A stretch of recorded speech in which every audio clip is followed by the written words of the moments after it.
BNP দেশ চালাতে ব্যর্থ, রাষ্ট্র চালানোর কোনো যোগ্যতাই বিএনপির নাই। সবকিছু এলোমেলো করে ফেলেছে, মাখিয়ে ফেলেছে। নজিরবিহীন ঘটনা, জাতীয় সংসদে এমন ঘটনা ঘটেছে, ইতিহাসে এরকম কোন জঘন্য ঘটনা ঘটেনি। দর্শক, রাষ্ট্র চালানো এত সহজ না, এইসব ধৈর্য পার্টি দিয়ে রাষ্ট্র চালানো যায় না। বিএনপি যেখানে হাত দেয় সবকিছু মাখিয়ে ফেলে, লেজে গোবরে মাখিয়ে ফেলে। দেখেন, হাসিনা এবং আওয়ামী লীগের চাইতে যোগ্য কোনো দল বাংলাদেশে কোনোদিন আসে নাই এবং আসবে কিনা আমি জানি না। আর যোগ্য বলেই তারা ফেসিস্ট হতে পেরেছে, গণহত্যা করতে পেরেছে, বারবার জনগণকে বোকা বানিয়ে জনগণের ভোটাধিকার হরণ করে টিকে থাকতে পেরেছে। তবে এই যোগ্যতাটা নেগেটিভ কাজে লাগিয়েছে, অনেকটা পজিটিভ কাজেও লাগিয়েছে। যেমন এই যে বিএনপি যেরকম একদম মার্কিন তাবেদার হয়ে পড়েছে, আওয়ামী লীগ কিন্তু এরকম মার্কিন তাবেদার হয়নি। আওয়ামী লীগের ফরেন পলিসি নিয়ে যতই সমালোচনা করি, ভারত, চীন, যুক্তরাষ্ট্রের মধ্যে যেভাবে ব্যালেন্স করে ফেলেছে, ওটা বিএনপির তারেক রহমান, খালেদা জিয়া, জিয়াউর রহমানকে একসাথে করে দিলেও তারা পারবে না। শেখ হাসিনা যেটা করেছে, আপনি চিন্তা করেন ভারত চীন কতটা কনফ্লিক্টিং রাষ্ট্র। বাংলাদেশ নিয়ে ভারত এবং চীনের ইন্টারেস্ট যথেষ্ট কনফ্লিক্টিং। সেখানে শেখ হাসিনা কত সুন্দরভাবে ভারত চীনকে ব্যালেন্স করে চলেছে, এক নৌকায় নিয়ে চলেছেন। শেখ হাসিনা মাঝখানে, নৌকার এক পাশে চীন, এক পাশে ভারত, কোনো নৌকা ডোবাডোবি নেই। এবং যুক্তরাষ্ট্রকে সারা বছর টাইট দিয়ে রেখেছেন, পিটার হাসকে জবাই করে খেতে চেয়েছেন, মার্কিন রাষ্ট্রদূতদের উপর হামলা করেছেন, জো বাইডেন, ডোনাল্ড ট্রাম্প এদেরকে গালাগালি করেছেন এবং জাতিসংঘ, যুক্তরাষ্ট্র এদের তীব্র সমালোচনা করেছে। দিন শেষে ভারতের মাধ্যমে আমেরিকাকে ম্যানেজ করে ফেলেছে।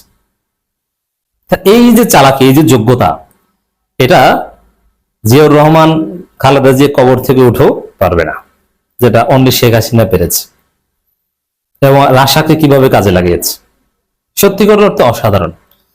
বিশেষ করে আওয়ামী লীগের যোগ্যতা সম্পর্কে যদি আপনি দেখতে চান, 2014 সালের ভোটারবিহীন নির্বাচনের পর পুরো পৃথিবী আজীব যে আওয়ামী লীগ সরকারকে কেউ কোঅপারেট করবে না, সমর্থন করবে না। আওয়ামী লীগ আর একটা মধ্যবর্তী নির্বাচন দিতে বাধ্য, সবাই এর বিরুদ্ধে। কিন্তু ধীরে ধীরে সবাইকে কিভাবে ম্যানেজ করে ফেলেছে, সবাই আস্তে আস্তে আওয়ামী লীগ সরকারকে মেনে নিয়েছে। এবং বড় কোনো ডিজাস্টারের মুখে পড়েনি আওয়ামী লীগ সরকার, বড় কোনো স্যাংশনের মুখে পড়েনি। এবং যে স্যাংশন দিয়েছে ওতে তাদের কিচ্ছু আসে যায় নাই, ওগুলো তারা গণেই নেই। এটা কিন্তু যোগ্যতা, এরকম কোনো যোগ্যতা তারেক জিয়ার নাই। আমি একটা প্রেডিকশন আগেই করেছি যে ইতিহাসের সবচেয়ে অযোগ্য প্রধানমন্ত্রী হবেন তারেক জিয়া। ইতিহাস এটা লিখবে, just wait and see. Khaleda Zia, Sheikh Hasina এরা যোগ্য ছিলেন। তো দর্শক, শেখ হাসিনা সংসদ চালাতো, সংসদে কখন যাওয়া লাগবে কখন যাওয়া লাগবে না, কোনটার উপর কোনটা প্রেসিডেন্স পাবেন, আর সবকিছু সুন্দরভাবে করতেন। ফ্যাসিস্ট, কিন্তু এত সুন্দরভাবে করতেন, তার কার্যক্রমে কলম লাগানো খুব কঠিন ছিল।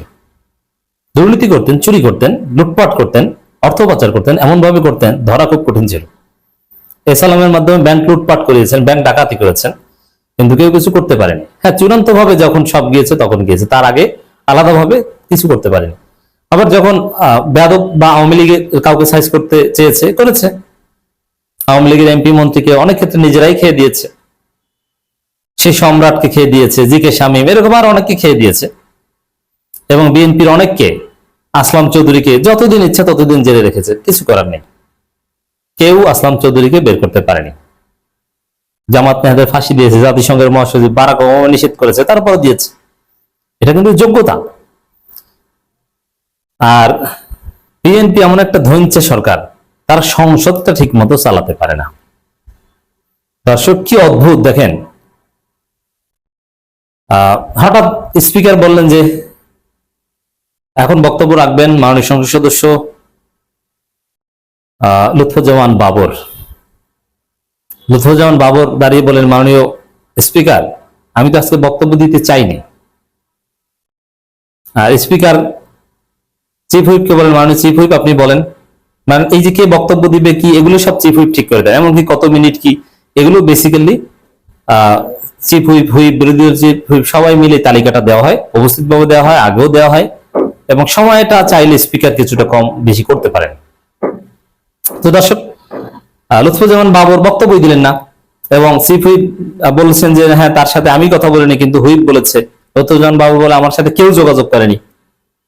এর মানে আন্দাজের উপর, হাওয়ার উপর সংসদ চালায়। সংসদের এটা একটা নিয়ম যে কে বক্তব্য দিবে কি দিবে না, সে রেডি কিনা, সে আসবে কিনা আজকে, কারণ এমপিরা অনেকদিন তো আসে না, সবাই সব দিন আসে না, এবং কোন মন্ত্রী কোন প্রশ্ন উত্তর পর্ব কি থাকবে, আজকে আসবেন কিনা, এগুলো সব নিশ্চিত করে এগুলো সব উপস্থাপন করা হয় সংসদে। আপনারা দেখেন যে প্রশ্ন করে, এগুলো ইনস্ট্যান্ট প্রশ্ন না, এগুলো আগে ভাগে লিখিত প্রশ্ন দিতে হয়। এই যে উত্তর দেয়, বেশিরভাগই উত্তর আগে ভাগে রেডি করা থাকে, সম্পূরক প্রশ্নের উত্তর ইনস্ট্যান্ট দেওয়া হয়। তো দর্শক, সংসদে কে কি বলা হবে এগুলো সব, এই যে স্পিকার কি বলেন, কে বক্তব্য দিবে কি কত বিধিতে, এগুলো সব আবার প্রজেক্টরে লেখা ওঠে, এগুলো সব আবার টেলিভিশনে দেখেন, আমরা যারা সরাসরি সংসদ দেখেছি আমরা দেখে এসেছি। তো দর্শক, তো সেখানে কি একটা অবস্থা দেখেন, কিভাবে এলোমেলো করে ফেলেছে। যে বাবরের সাথে কথা না বলে তার নাম লিখে দিয়েছে, আবার বাবর বিএনপির এমপি, এবং চিফ হুইপ বলেছেন যে প্রধানমন্ত্রী না আসলে কেউ বক্তব্য দিতে চায় না, এবং বাবর শেষ পর্যন্ত বক্তব্য দেননি। কেন? জনগণের প্রতি কোনো দায়বদ্ধতা নাই, জনগণের পক্ষ হয়ে কথা বলবেন, জাতির পক্ষ হয়ে কথা বলবেন, শুধু প্রধানমন্ত্রীকে শোনাতে হবে। লুৎফুজ্জামান বাবুর বক্তব্যই দিলেন না, প্রধানমন্ত্রীকে তেল মারাই রাজনীতি, জাতির প্রতি কোনো দায়বদ্ধতা নাই, সংসদে কথা বলার মতো কোনো ক্রিয়েটিভিটি নাই, আপনার আগে মুখস্থ করে আসতে হবে বক্তব্য। মানে কি চলছে এটা? এটা কি কোনো সংসদ? আবার প্রধানমন্ত্রী আসেন না, আবার সংসদ, মানে এটা কি তাস খেলা না জুয়া খেলা? মাঝে মাঝে শুরু হয় আধা ঘন্টা পর, মাঝে মাঝে 4 মিনিট পর, এবং কি কারণে সেটা বলে না, এবং এটা নিয়ে আবার সংসদে কথা হয়। আবার কেউ সংসদে খায়, আবার কেউ সংসদে বই দিয়ে ঢেকে কথা বলে, ক্লাসরুমে যেরকম পেছনে ফাঁকিবাজি করতাম আমরা সেরকম, তা আমাদের স্টুডেন্টরা করে সেরকম। এটা কি সংসদ? হাসিনার আমলে এগুলো হতো না। তো দর্শক, সংসদে মন্ত্রীদের অনুপস্থিতিতে স্পিকার অসন্তোষ, এর মানে সংসদের প্রতি আগ্রহ নেই। থাকবে কেন? দেশ তো চালাচ্ছে কোনো অদৃশ্য শক্তি, এই কারণে মন্ত্রী উপস্থিত হন না। কেউ আবার চা খান, কেউ হঠাৎ উঠে চলে যান, আবার স্পিকার যাকে ডাকেন সে অনুপস্থিত। অনেকবার আমি দেখেছি সংসদে যে স্পিকার বলেন বক্তব্য রাখবেন, অমুক সে নাই। সংসদের প্রধানমন্ত্রী না থাকলে বক্তব্য দিতে চান না সংসদ সদস্যরা। এইটা কি?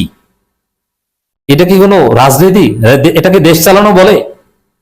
সংসদটাই ঠিক মতো সুন্দরভাবে চালাতে পারছে না, অথচ আবার বিরোধী দল, এবং এই দেখেন জুলাই সনদের আলোচনাকে কেন্দ্র করে সংসদে হট্টগোল, অথচ সরকারি দল বিরোধী দলের মধ্যে কার্যত তেমন কোনো একতলাফই নেই।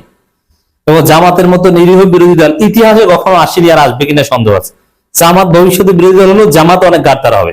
এখন পর্যন্ত জামাত ইতিহাস সবচেয়ে নরম বিরোধী দল, তো তাদের কেন্দ্র করে হট্টগোল, এবং মানে সবকিছু তালগোল পাকিয়ে ফেলে। স্পিকার হতাশা প্রকাশ করেন, এবং মাঝে মাঝে এমপি মন্ত্রীরা ভগাচাকা খেয়ে যান, এবং অনেক এমপিদের মন্ত্রীদের অনেক কিছুই কিন্তু সংসদ সচিবালয় লিখে দেয়, তারা আবার ভুলভাল লেখেন। কিছুদিন পর শুনবো যে সংসদে মব হয়েছে, আল্লাহ না করুক। দেশের অবস্থা ভালো না, বিএনপি দেশ চালাতে পারছে না, বিএনপি অযোগ্য, ব্যর্থ। এই যে দেখালাম জাতীয় সংসদে উদ্ভট কাণ্ড চলছে।